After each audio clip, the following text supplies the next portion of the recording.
안녕하세요. 따뜻한 복지사 따복이에요. 오늘은 자영업하는 수급자에 대해서 말씀드리려고 해요. 아마 자영업 하시는 분들은 코로나 때문에 특히 더 힘드셨을 거예요. 그래서 자영업자 중 기초수급자가 되신 분들도 코로나 전보다 크게 늘었죠. 그렇다고 해도 자영업자는 기초수급자 230만 인구 중에 1, 2%밖에 되지 않아서 이번 영상을 얼마나 보실까 싶긴 한데요. 유튜브 보니까 자영업자에 대한 내용은 대부분 손실보전급에 대한 것이고 이러한 내용은 거의 없더라고요. 그래서 이번 영상 만들게 됐는데요. 그동안 여러분이 자주 하신 질문을 중심으로 해서 말씀드릴게요. 그래서 첫 번째, 수급자가 자영업해도 되나요? 두 번째, 자영업하는 소득을 어떻게 계산하나요? 세 번째, 자영업자가 조건부 수급자가 되면 지금 하는 자영업이 아닌 다른 일을 해야 하나요? 네 번째, 이번에 소상공인 자영업자 손실보전금 받아도 수급 자격 유지할 수 있나요? 예요. 자영업자뿐만 아니라 자영업을 하시려는 분들에게도 모두 유익한 내용이니까 이번 영상도 끝까지 봐주세요. 첫 번째 질문은 수급자가 자영업해도 되나요? 예요. 이 질문 제가 정말 많이 하셨는데요. 자영업을 하더라도 소득과 재산이 적어서 생활이 어렵다면 수급자가 될 수 있어요. 그래서 사업자 등록증이 있어도 수급자가 될 수 있죠. 마찬가지로 지금 수급자라고 해도 자영업해도 되고 사업자 등록증이 있어도 돼요. 수급자는 일을 아예 못하는 분이라고 생각해서 자영업을 하면 수급자가 애초에 안 되는 걸로 생각하시는 분들 계시는데요. 전혀 그렇지 않아요. 이에 대해서는 제가 조금 뒤 더 말씀드리는 것으로 하고요. 어쨌든 소득과 재산이 기준보다 적으면 수급자가 될 수 있기 때문에 여러분이 도매업을 하든 소매업을 하든 제조업을 하든 행상이나 노점상을 하든 상관없이 소득과 재산이 수급자 기준보다 적다면 수급자가 될 수 있어요. 두 번째 질문은요. 자영업자는 소득을 어떻게 계산하나요? 예요. 이 질문도 정말 많이 하셨어요. 예를 들어 정다복 씨가 김밥 가게를 하는데 작년에 한 달에 100만 원씩 1200만 원을 벌었다고 해볼게요. 그런데 말이 1200만 원이지 김밥 만드는데 사용하는 재료값, 가게 임대료, 건물 관리비, 전기세나 도시가스비, 수도세 등을 공과금을 빼면 실제 소득은 1년에 600만 원밖에 안 돼요. 이게 정다복 씨의 실제 소득이죠. 정부는 정다복 씨의 소득을 국세청 자료로 확인해요. 그래서 국세청에 어떻게 신고되어 있느냐가 정말 중요한데요. 이게 정확하지 않는 경우도 있어요.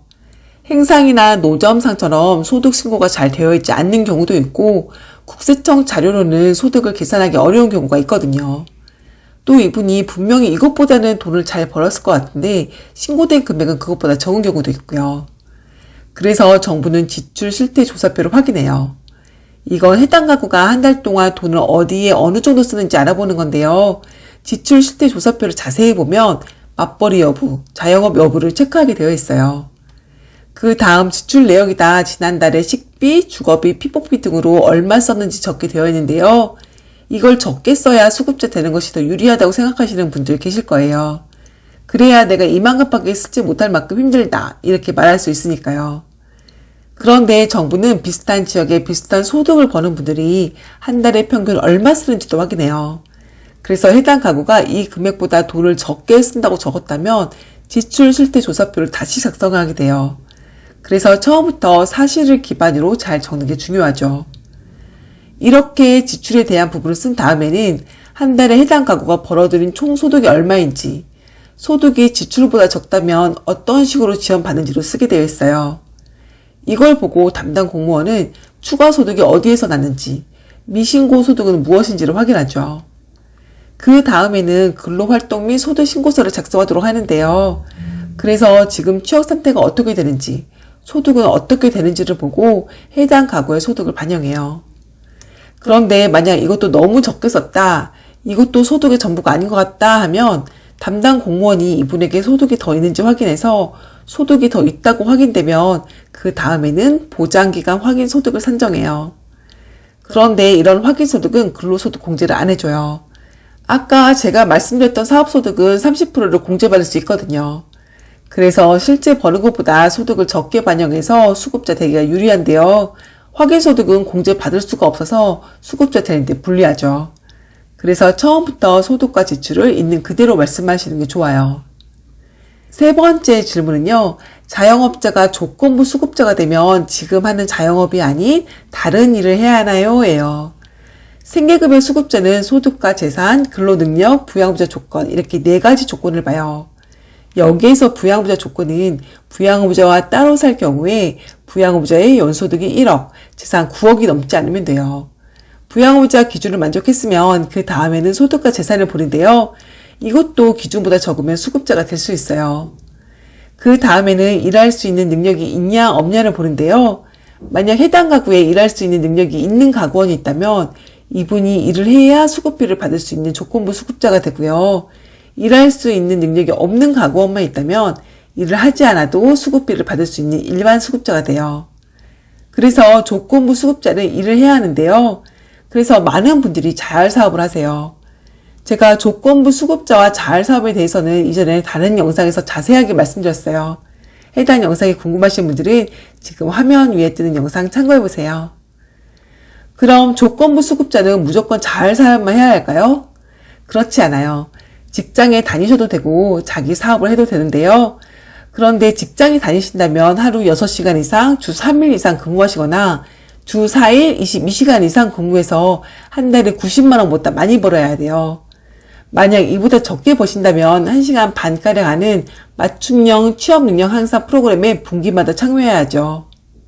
만약 자영업을 하시는데 사업자 등록이 되어 있으시다면 자활사업을 안 하셔도 돼요. 아까 정다복 씨의 예를 다시 한번 볼게요. 정다복 씨가 김밥 가게를 운영하러 보니까 아침 저녁으로 한 명씩 해서 최소 2명은 필요한 거예요. 그래서 아침에는 정다복 씨가, 저녁에는 정다복 씨의 남편이 일을 했어요.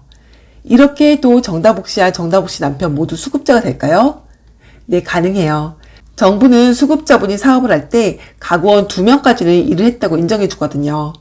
그래서 사업의 주 운영자 1명, 주 운영자가 아닌 가구원 1명은 자활사업을 하지 않아도 일을 한 것이라고 인정해 주죠. 마지막 질문은요. 이번에 소상공인 자영업자 손실보전금을 받아도 수급 자격을 유지할 수 있나요? 예요. 갑자기 많은 금액이 한 번에 들어와서 손실보전금이 수급 자격에 영향을 갈까 걱정되시는 분들 계실 거예요. 그래서 몇몇 분들이 제게 손실보전금을 소득으로 보는지 물어보셨는데요. 이렇게 일회성으로 받은 금액은 소득으로 안 봐요. 대신 재산, 그 중에서도 금융재산으로 보죠. 그래서 손실보전금을 받았더니 내 재산이 수급자 기준보다 많아졌다 하면 수급 자격에 영향이 갈 수도 있어요. 그런데 해당 금액을 그동안 못냈던 가게 운영비로 냈다거나 병원비로 사용했다거나 한다면 괜찮아요. 그럼 나는 얼만큼 받았을 때 수급비에 전혀 영향이 안 가나 궁금하실 텐데요. 손실보전금을 받았을 때 내 재산이 기본 재산액과 금융재산 500만 원을 더한 금액보다 적으면 돼요.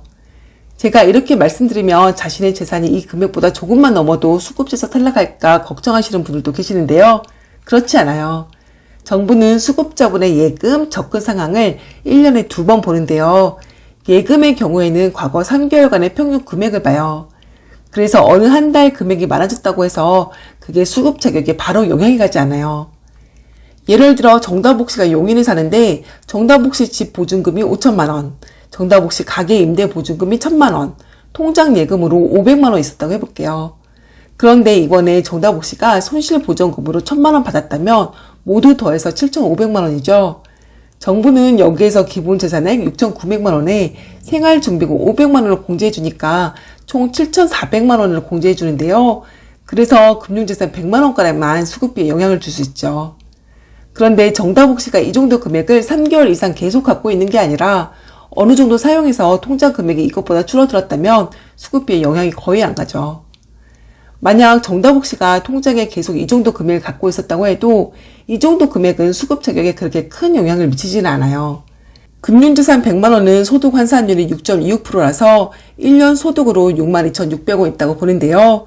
이걸 12개월로 나누면 한 달에 소득이 5,216원 더 있다고 보는 거라서 지금의 소득 인정액과 수급자 기준과의 차액이 이보다 적다면 수급 자격에 영향이 없어요. 오늘은 자영업하는 수급자분에 대해서 말씀드렸어요. 자영업하는 사람은 무조건 수급자가 안 되는 것으로 생각하시는 분들 계시는데요. 그게 아니라는 점 기억해 주시고요.